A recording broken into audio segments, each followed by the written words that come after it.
is Angela Clemons, and I've known Schaffer for about 4 years. I first came to know him through a dream, and if I have time at the end, I'll tell you about that.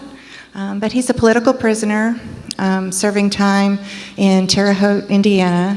He was running for office in 2008, and during that time he came to learn about some local corruption in Alaska, and he began to call out corruption, and he gave some speeches about how to peaceful solutions to liberty. So he really caught the eye of the FBI during that time, and for 2 years the FBI sent in 2 FBI informants. One was a known criminal, and the other one was just willing to do the job. Their job was to provoke Schaffer to violence, and for 2 years he never agreed to violence.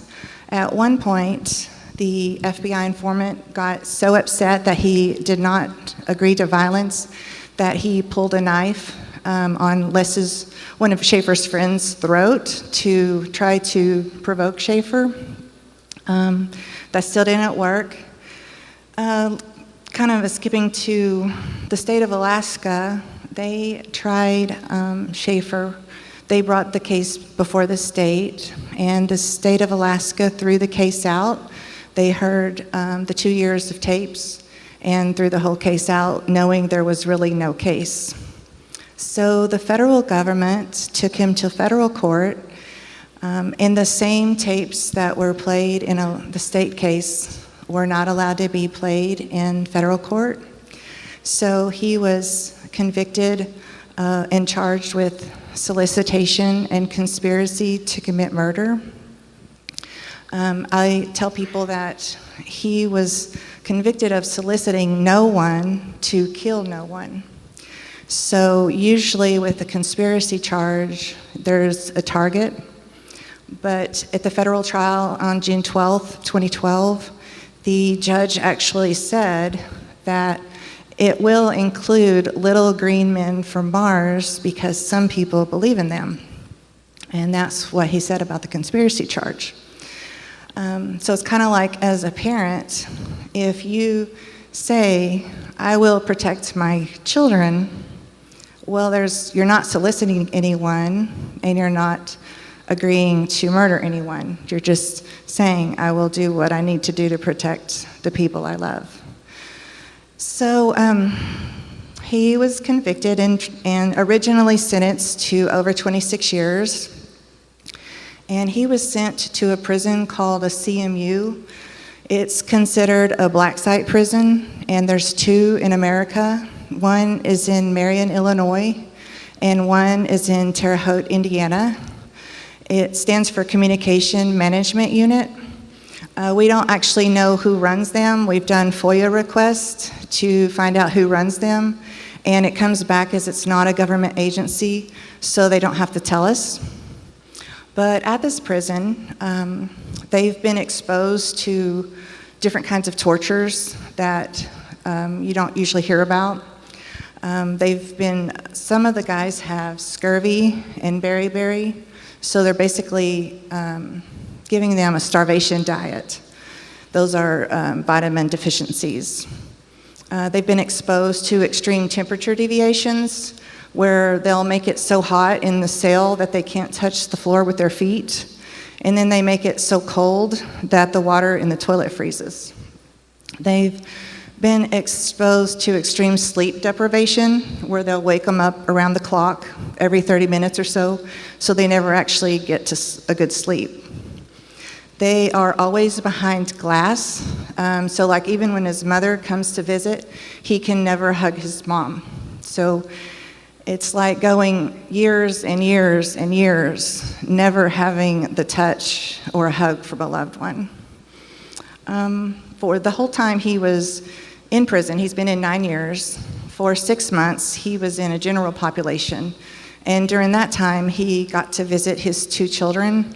His daughter was 3 weeks old when he was taken, and he's missed every single one of her birthdays. But that one time he did get to meet his children, or his children got to meet him. So that was good. In November of 2018, there was actually a beheading in this prison.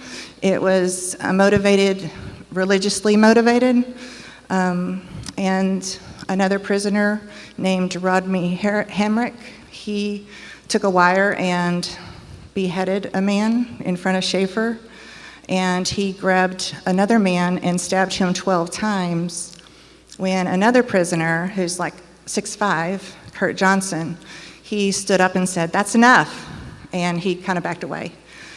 But the guards, they go and hide when that happens, so the prisoners are just left to themselves. And the units are mostly radical Muslims. We really think it might have taken the place of Guantanamo Bay, and they actually call these prisons Little Guantanamo. So, but they have to put a few other people in there. They call them balancers. So Schaffer and a few other nonviolent people are considered balancers. So his charge of solicitation was actually dropped in August of 2017.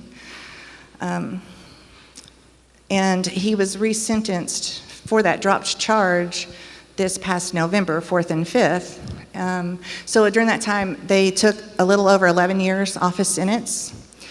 And the same evidence, the judge actually said this, the same evidence that was used to convict him of solicitation was also used for conspiracy. So he's in the process of appealing the conspiracy charge, and hopefully that charge will be dropped as well. So we're just kind of waiting on the appeal process, and I think that's all I have. Does anybody have any questions? Okay, yes? What was he doing in Alaska that pissed him off so bad? Well, he was running for office, so he was speaking a lot publicly. And what really pissed him off is the speech he gave in Montana, and the title of the speech is called Solutions to Liberty.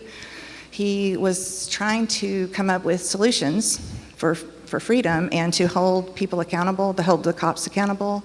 So he had a system called the Liberty Bell system, where you could, if you got stopped by a cop, you could call a number and 10 people could show up and with their phones and record.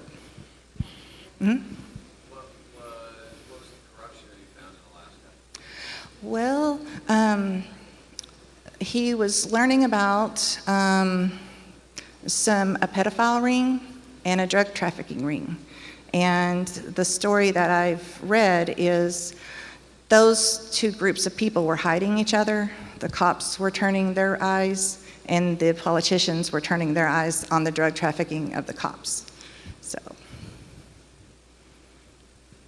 any more questions? Okay, thank you. You can go to freeschaffer.com and learn more.